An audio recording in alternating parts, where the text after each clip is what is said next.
and welcome back to Cosme Commentary.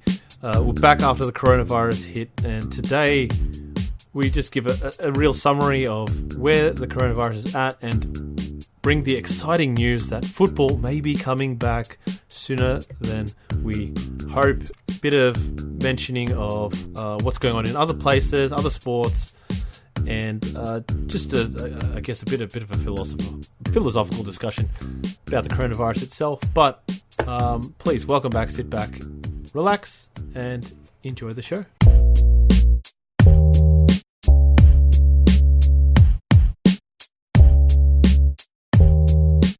Tuning in for today's podcast, it's Kloss and Koz. Koz, welcome back after a a month and a half? I think it's been a lot longer than that, bro.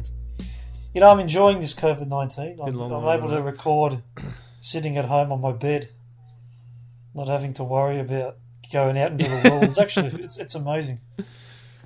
Yeah, we're using the social. This is our first remote recording session, so we'll see how this goes, especially in terms of audio quality.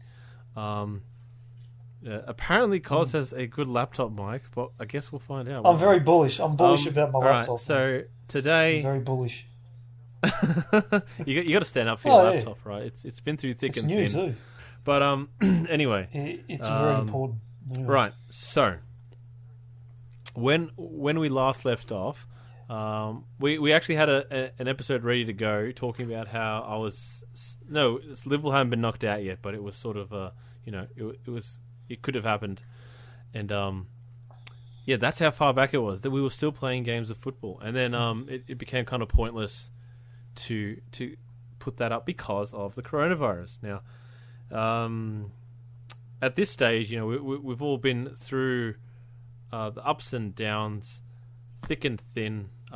We've got our favourite Newcastle fan. We've got two of them actually, but our when I say favourite, I mean the most passionate one who just doesn't like being locked up, and he's the Englishman. We'll just call him the Englishman. But he has something to cheer about, which we will talk about a bit later on. Oh, of course he does. Nothing's actually happened yet. It's just even the news. It's just the hope. That's all it is at the moment. For Newcastle, for anyone who isn't aware. But before we get into that, all right, we want to get all the important information out of the way, so the people who just want to get their fix of the news and what they want to hear done, you can do it in the early part, and then you can switch off. So we're giving you permission to leave early. But first, listen to these announcements. Obviously, we're focused in on the Premier League, although that's a lie, because we love to talk about the other leagues too. But it's all about the Premier League. All eyes are always there. At the moment, though, all eyes are on Germany, because all the leagues are suspended at the moment. A few of the leagues have actually thrown in the towel already due to government restrictions. France, Netherlands, and Belgium in that group. Belgium and France have announced winners. The Netherlands did not. And so for anyone who is a Liverpool fan out there, rest assured that the only way that Liverpool will not be given this title, most likely, unless the England goes a different direction. But the only way they could possibly miss out is if they actually ended up playing out the season and they didn't win enough games to win the title. So very unlikely for that to happen. There will probably be an asterisk next to their name, of course. But look, it is what it is. UEFA has told all the leagues and all the clubs and everything, if they want to play in the competition next season, then they need to sort out the seasons one way or another, no matter what happens.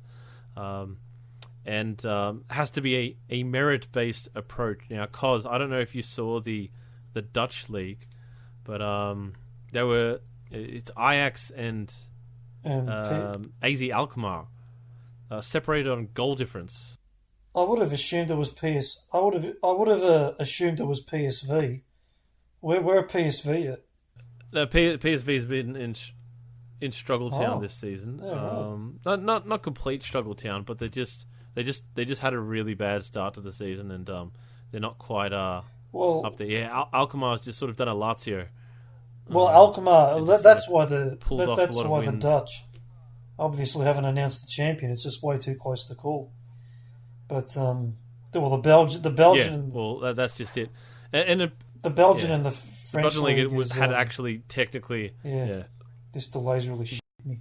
Well, actually, there is a slight difference, and I don't want to go into this too much, but the French league is just like a normal league. You know, they've got the 20 teams. I think PSG had like an 11, 12-point gap, so they figured that was enough to give them the title, with a game in hand as well. The Belgian league, on the other hand, they had one game to go, but they've got this weird structure of the season where they play out the home and away season, and then they do this finals series and relegation series. So they've basically decided to scrap that extended version of the league and just finish the league as it is, which is quite a reasonable response.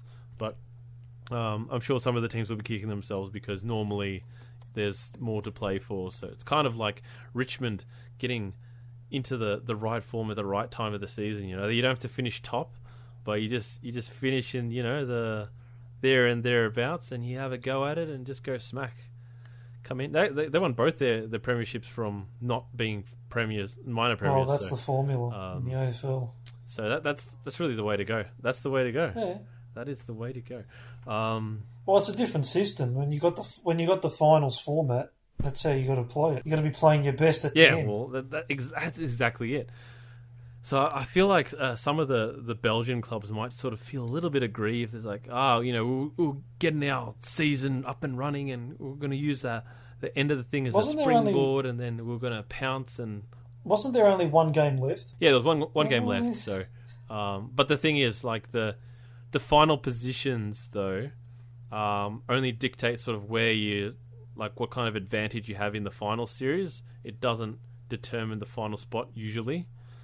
So that's why they might be thinking. But no, the teams in Wait, so the question, the Belgian league has a final system. Yeah. Oh, it does. Something like that. It's a playoffs. It's like another home and away sort of season though, where basically the top half. It's like the Polish league. The top half plays off with each other for to sort of redetermine the spots. They sort of reset the season, but basically the top spot gets advantage over second. Second gets advantage over. I think they do something like halving all the points and then rounding down or something like that. So if you've got a big advantage, then you still have a big advantage, but it's just halved basically. Can't say I'm necessarily a fan of that over the just let it finish at the end of the season thing. But they don't have that many games because they've got less teams in their league, so. You can sort of see why they, stretch out the season that way.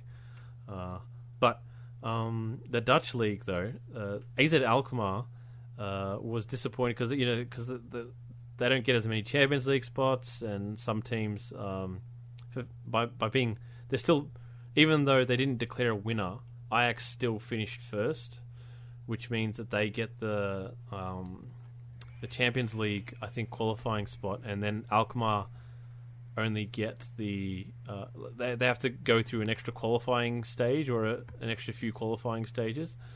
So they're not happy about that. And another team, Utrecht, finished just outside the Europa League spots based on the fact that they'd played one game less, and if they'd won their game in hand, then they would have been in the Europa League spot. So I think they actually took a court action. So the Dutch and Belgian teams aren't too happy so far, and not to mention France as well. Lyon also I think officially said that they were going to seek to have proceedings against the French.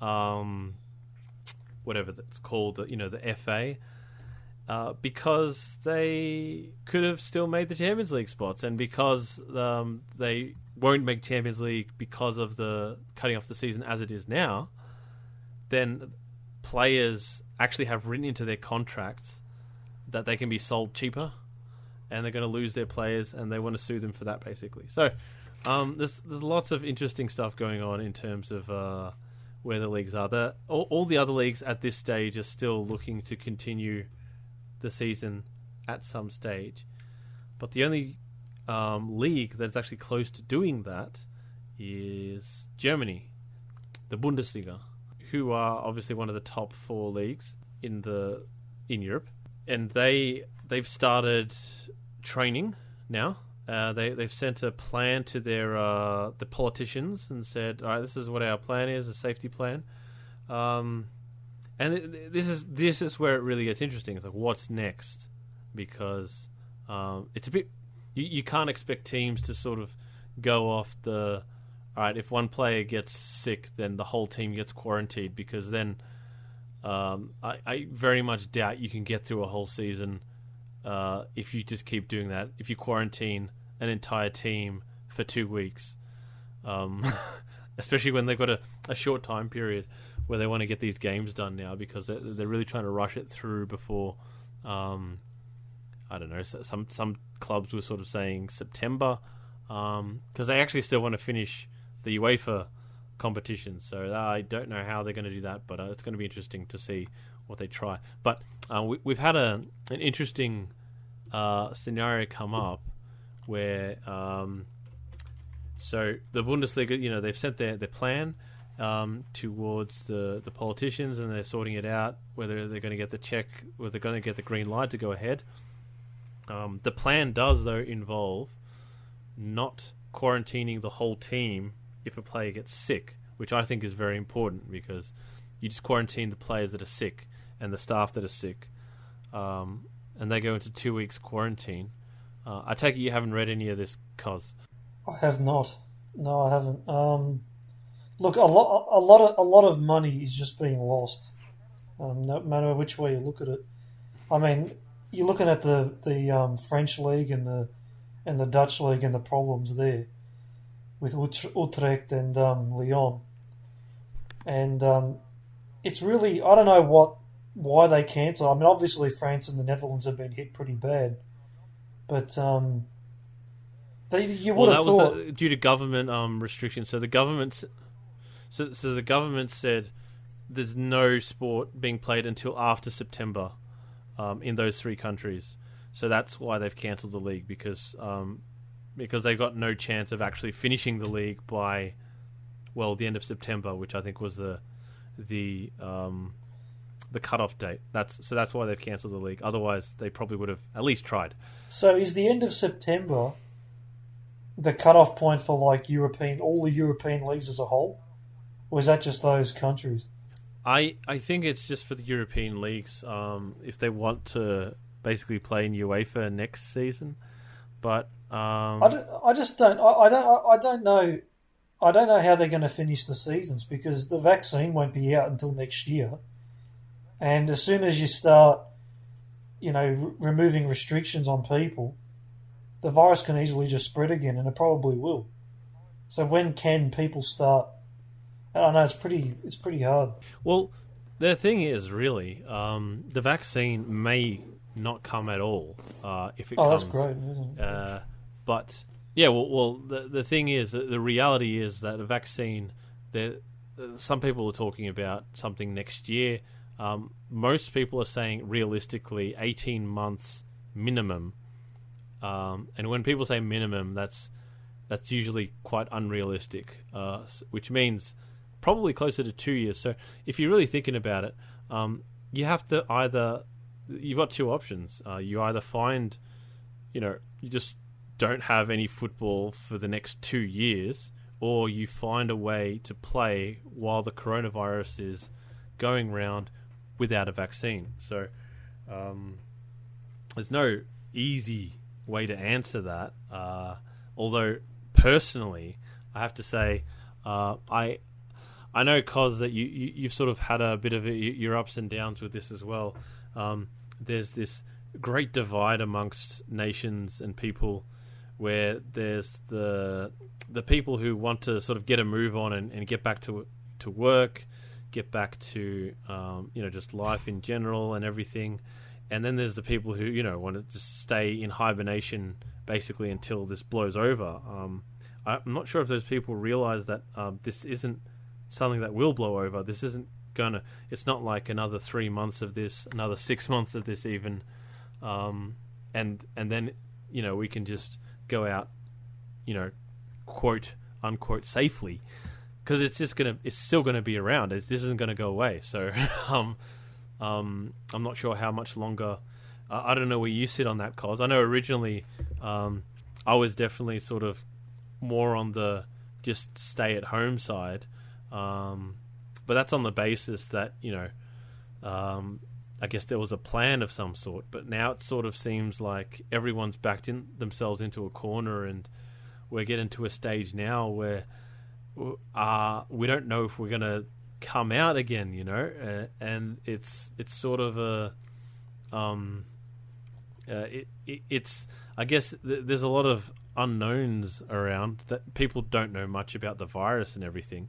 But at some stage, something's going to happen. So I don't know where you sit, Cos, with the whole getting out or staying in or get back to it, or what's... Look, I know I'm definitely leaning on the me. Staying home side of things. But, yeah, I do. There is a legitimate argument, obviously, that if the economy doesn't start ticking over again and start, everyone's starting to go back to work, that if we do go into a depression, like a worldwide depression, it will lead to potential deaths indirectly through that. So, and that's a legitimate 100%, question to definitely. ask. But what do you do? This isn't an easy thing.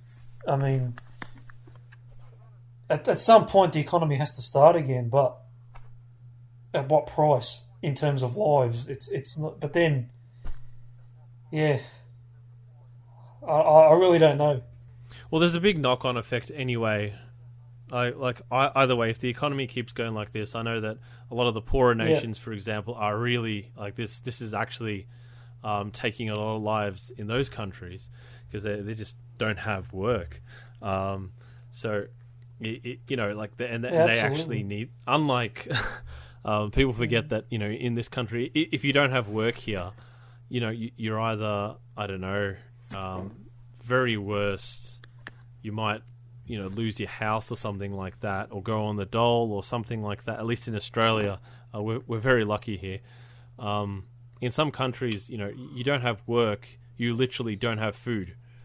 There's no shelters, in those countries where you can go to hide, and you're literally on the streets with probably a big family too. It's not a case of stay at home to save lives, because I mean, if the economy doesn't get up and running again, it will cost lives as well. So you can't. And the thing is with football, I mean, I've kind of been on the side of trying to find a way to play, but obviously behind closed doors, just to give people some normalcy again. But like to find a suitable location, a and definite then thing. Do you put all the players in one spot and play on a few grounds? How do you? So it's not easy. It's not an easy thing. Well, that's for the experts and things to work out. I mean, we don't have the logistics to sort of speculate on that. Plus, then there's the European competition as well. So how do you play Champions League and all that sort of thing? So I don't know how that's going to go ahead. I mean, I read a report today.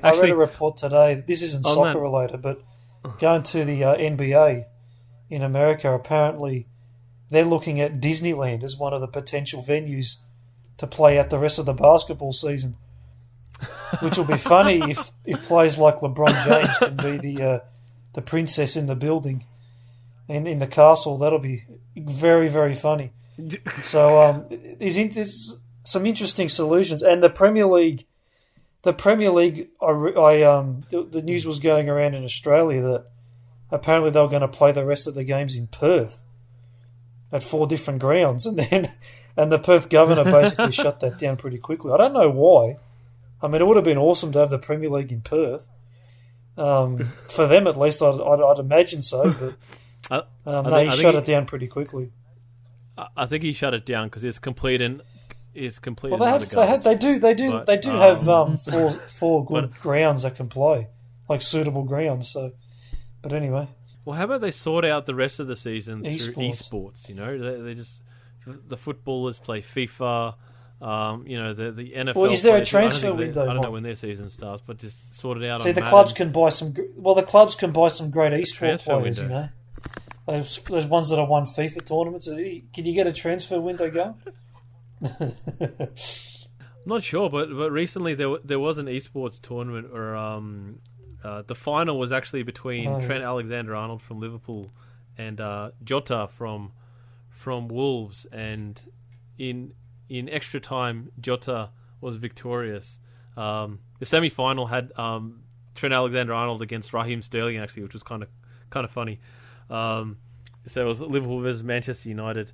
Came back from 2-0 down to win 3-2 in extra time. It was brilliant work. But that all aside, in terms of when the actual leagues, we're already talking about where they're going to start and finish and all that stuff. But now it's just really a matter of the clubs sorting out what they can do, and the politicians, I guess, you know, allowing them to do so, and just making a decision on, you know, how this is going to be. And the good thing for most leagues is that they can look at Germany now and sort of, you know, I guess, build their thing around. They've actually had a situation where 2 players from Cologne or Cologne. They got Cologne then they got they tested positive, and one of the staff members, and the only reason that got leaked is because one of the players was very disappointed in the way that the club was going about it, and then what's his name, Birger I'm trying to do the name justice here, but Birger. It doesn't matter, Mike. He's going to be sacked anyway. It doesn't matter. I don't know. He's Belgian. And no. He had to retract his statement essentially. Of course, it sounded like he had a gun to his head. Yeah, otherwise he'd be sacked with the statement. Yeah. But he basically said, "I regret my statements, and I should have talked to the doctor first." And the usual statement of apology. Everything's okay. But essentially. No, but the club essentially followed protocol, and I guess they can't really do much more than that. But they tested their. So this is kind of what this thing might look like, and this is why they might be waiting a bit for the games to start again, is because they need to test people obviously on a daily basis, all the players, and obviously the tests were quite scarce for a period of time. I think they've got the numbers up now in Australia. They've really bumped up the amount of people they're sending to get tests. They're just saying anybody with symptoms, whereas before it was just sort of the priority cases. Now they can actually afford to hand these over to clubs and things like that, so they can do these daily tests. And they do at Cologne or Cologne. They got the tests done basically after they finished training, which is a bit strange. But I guess the reasoning for that is that the test doesn't come back until the next day anyway, so it doesn't really matter if you do it in the morning. Then, like, you know, you're still not going to know until the next day. It takes, I think, 24 hours or less than 24 hours. Just overnight it gets done. And basically, if you get the all clear, then, you know, you go into training. If you don't get the all clear, then you go into 2 weeks of quarantine. So if and when the season does start again, it's going to be basically, if a player gets sick, then it's like a 2-week injury, just straight off like that. It's like a hamstring, a minor hamstring strain. It's like, oh, looks like except this time, it'll be certainty over how long they'll be out for. It's like, so how long do you think he's going to be out for? 2 weeks. 2 weeks because of the goddamn government, and not because of our physio, not because of he's actually going to spread the disease or anything like that, but 2 weeks because that's just what they mandate. which is again a bit strange because normally with a flu or cold, you wait until the cold's gone or the flu's gone, not 2 weeks later, because it's some stay longer, some stay shorter. If they're getting tested every day, they might as well test them as well every day to see if they're still positive. So it'll be interesting how that'll mould and form as the possible season goes on or off. But the key thing is that the Bundesliga doesn't want to quarantine the entire team, whereas I don't know, somebody said that they should, but the sport's not going to function that way, because if these 3 players got and the second round of tests all came back negative, as has been reported within the last hour.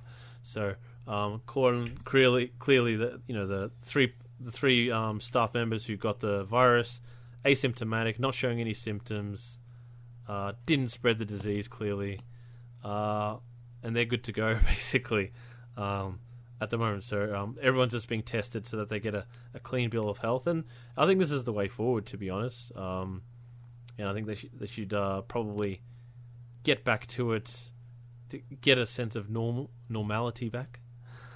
I think Cos is really missing some normality. Look, Italy's numbers are looking very good as that. well. Italy's, they are looking a lot much better. And, which is good to hear. But there's a lot of countries that are still suffering pretty badly. I mean, the USA and Russia's really starting to kick up for some reason.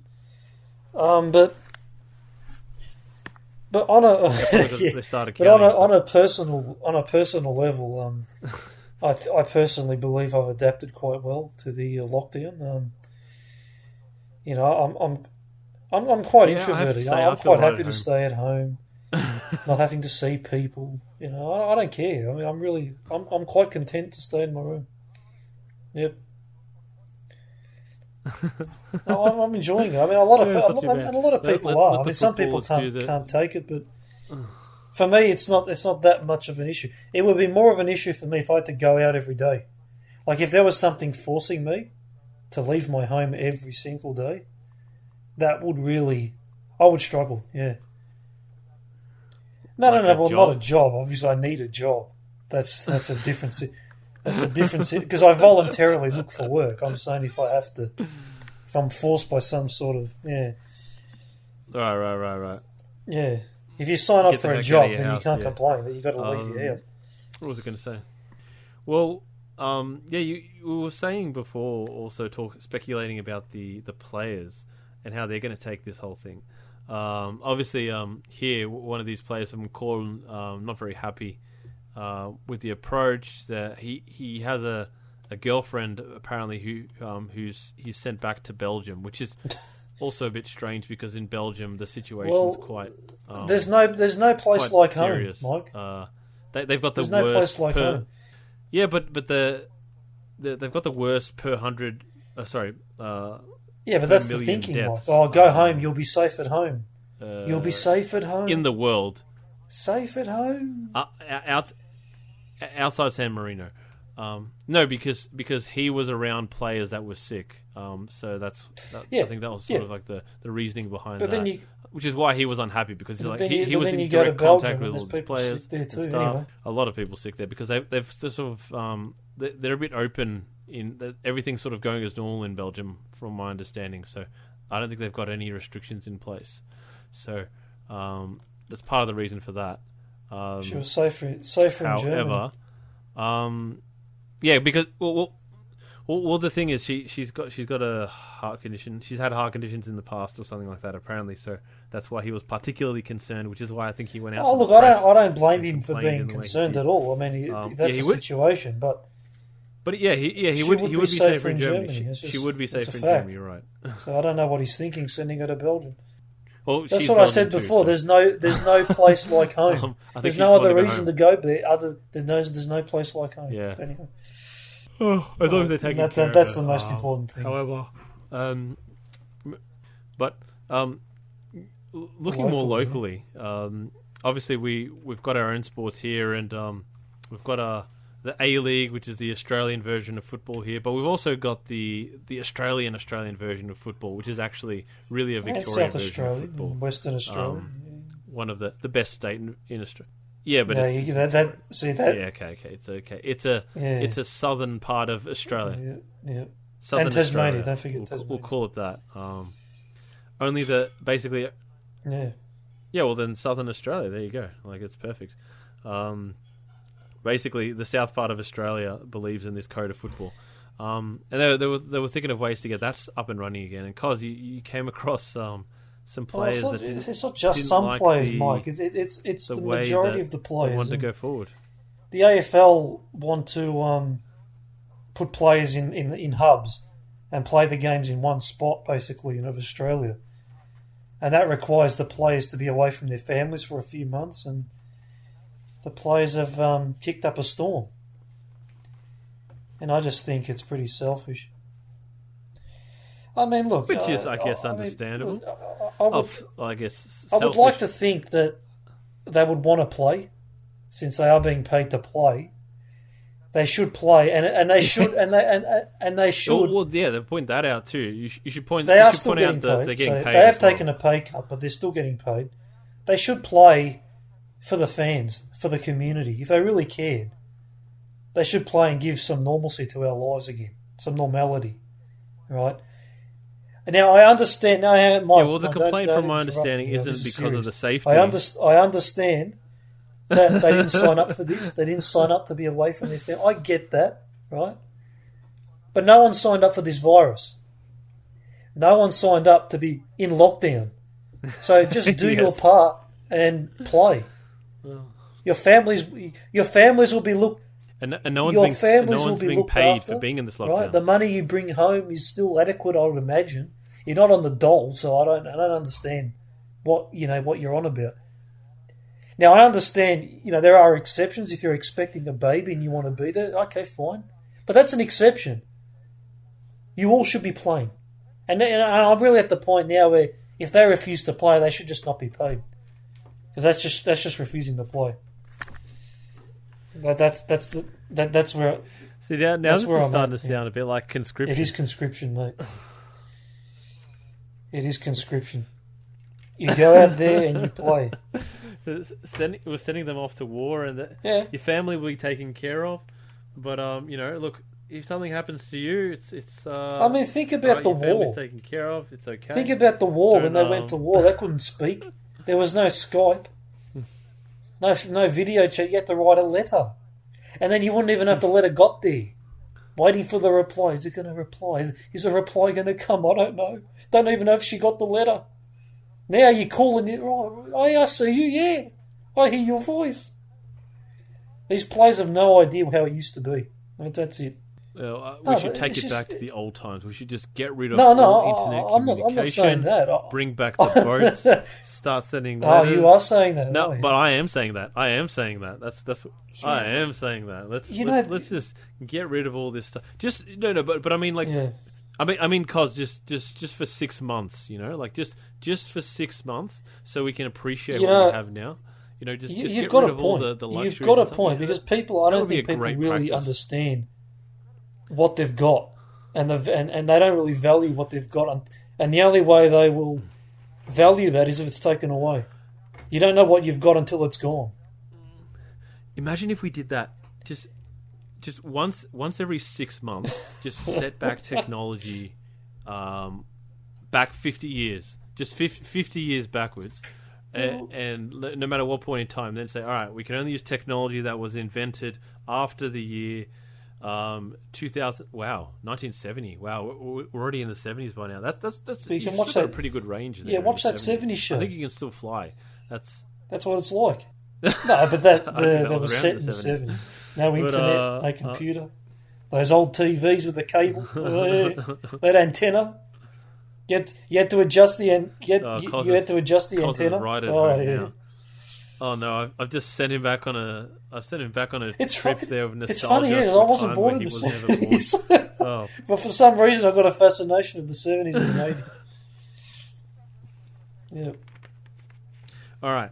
Now we'll swing back to someone who was born before us, He's going to be very, very happy with the still pending news because it's still taking a bit of time. Newcastle is looking like they're finally going to get new ownership in the Premier League, which is it's a really funny time for it to happen because the season's not even over yet. It feels like it is, but it's not. And Cos brought up a really good point that this will be probably the first time a big owner has come through in the FFP era. That they've actually come the financial in fair during play the FFP era. And for those who don't know what that basically means the club cannot spend more money than it earns in revenue. So this new owner who comes in... Or a certain percentage over what some leeway. So there's a bit of basically leeway, what that means is this new owner who's got billions galore, he's got pretty much an infinite amount of money. But he can't just go out and buy all these players because then he'll be violating those FFP laws. He has to find a way to increase the revenues of the club in order to spend more money on players and, I guess, facilities or whatnot. So, it'll be interesting to see how he builds the team. Assuming he comes in, it'll be interesting to see how they build the team. And knows what he's doing. He's going to have to know what he's doing. Exactly. Or hire people. So it'll be interesting to see how they operate. It just, yeah. I mean, like the truth of the matter is that we've seen a few examples. PSG, Manchester City, Chelsea previously as well. They didn't get to success by buying a whole bunch of superstars. They bought a bunch of players that became superstars. At least that's when it started going well for them. I mean, Manchester City bought Robinho. That was just to say, hey, we're serious. And then they actually started buying the players that brought them premierships, like Yaya Toure, Sergio Aguero, who is still there. It's amazing. David Silva Raheem also Sterling still there. As well. And Vincent Kompany, all Sterling eventually, but like they won a title without Sterling. So in fact, Sterling was still at Liverpool when they won their last title before Pep Guardiola came in. So it's a gradual build, but also Newcastle. I mean, Newcastle are still a big club, and the way that these managers usually go about things, they sort of fudge around with the money a bit and get these sponsorship deals, which aren't actually sponsorship deals. They sort of pay through, but the financial fair play rules sort of put limits on how much they can count that towards revenue. But essentially, they definitely won't be able to get the head start that Manchester City did and Chelsea did back in the day, and PSG just buying a star-studded lineup. They're going to have to at least some element of gradual increase, and but it's very just. It's a bit surreal, to be honest. The Premier League has sort of become this all-star league. Yeah, there's so much money in the Premier League. It's ridiculous. There was... there is so much money. Well, for what? It was like a good 10, 11 years, there was a quote-unquote top four, although reality was Liverpool wasn't really pushing for titles in that time, so it was Chelsea, Manchester United and Arsenal, with Liverpool sort of, rounding off the top four and occasionally some other club coming in. But yeah, there was like a period of dominance there. Then it became the top six. We've got Manchester City and Tottenham joining that. Now we've got Leicester, who's sort of joined in and crashed the party. Wolves are really pushing there as well. And if Newcastle comes in, and Everton have picked up Carlo Ancelotti, so now you've almost got this top eight, top you could nine say. Almost. Obviously, there's a bit of a gap between. Well, currently Liverpool and Manchester City are miles ahead of the rest, but the point is all these other clubs are knocking on the door, and Tottenham and Arsenal at this stage in time will not qualify for Europe. If the league ends today. It's the most competitive league in Europe. It's insane.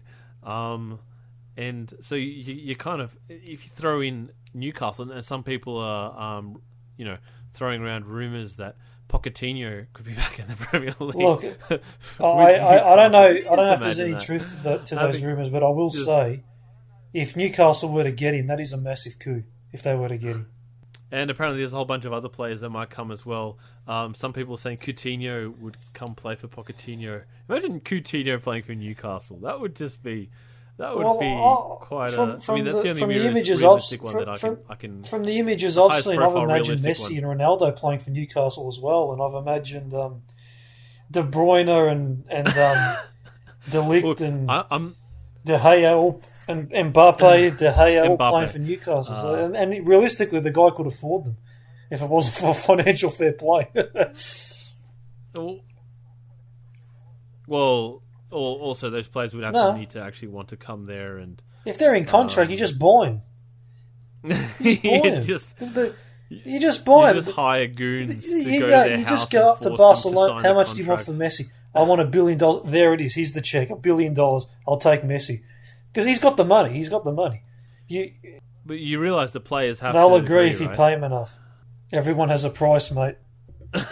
Imagine that. Even if it's for one, if it's for one season, you just get all these players, and the guy's like, "I'm out of money now, but I gave you the best season of your lives."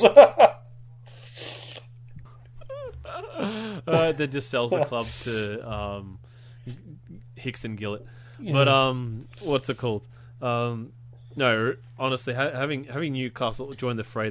Look, I see big things for Everton with Ancelotti. Look! I think they're really making. Look, Ancelotti can only do so much, though. If the owners can't keep up, then he's not going to be able to beat the richer clubs. Yeah.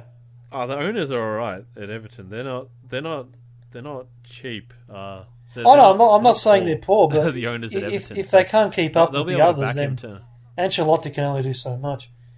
But Newcastle joining the fray would be pretty good because. Obviously, growing up in the 90s, Newcastle were one of the stronger teams in that era, in the late 90s, early 2000s. And, were they? They haven't won a title, but they were finishing. They were finishing in top 4 position, so they were up there. And they were the best Leeds were the best losers. The 90s, Leeds were the best losers, I reckon. See, the thing is, cause you forget this. Leeds actually won the last First Division title. They before were the Premier League English champions. Just before it became the Premier League. The season before it became the Premier League, Leeds won, and I think they won this season before the season before that. So I think they won 2 of the 3 seasons before the Premier League came in. And that's the other thing. That's the other thing that reminds me. Pretty unlucky for them. In terms of finishing the season. And just to go a bit off topic, but there's 4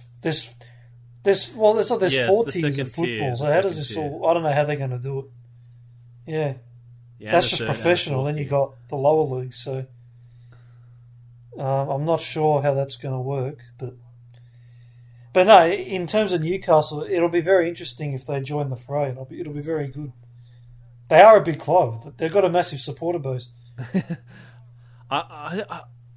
I just don't understand how the league's going to function, though. I mean, like, obviously they get enough money as it is that they almost don't need European football in terms of financial. It helps obviously, but without European football, they can still quite easily sort of fend off many other teams. So it's just sort of it's like a Royal Rumble. It's like an all-stars sort of just. It's insane, and each season that goes by, they get more and more money, and they get stronger and stronger, and they're starting to get proper managers in, which the teams are starting to realise that getting a good manager is the key. You got Brendan Rodgers at Leicester, getting him to Brendan Rodgers at Leicester, getting him to almost certainly third this season. Chelsea with Lampard and Manchester United with Solskjaer doing interesting with their old boys, and it's just and then obviously Pochettino was at Tottenham. Now they've got Mourinho. Liverpool have Klopp. Guardiola's at City. if Pochettino goes to Newcastle, you got Ancelotti at Everton. It's just, the Holy Spirit, and then Espirito, of course. It's unbelievable. At Wolves, the Holy Spirit. It's just. You forgot Arteta at Arsenal. And then you look at the other leagues and you kind of think, Arteta at Arsenal, another old boy. So they're trying to find new routes back into very interesting. The fray. Speak of that dominant, top three. So back when there was that top four, minus Liverpool, because really Liverpool wasn't in the same boat as the other three. Those other three teams now have all resorted to getting people from, not even from that era, because Arteta was at Arsenal for 2-3 seasons or something like that.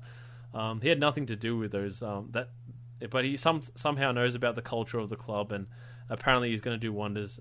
Good luck to him if and when the season starts up again. But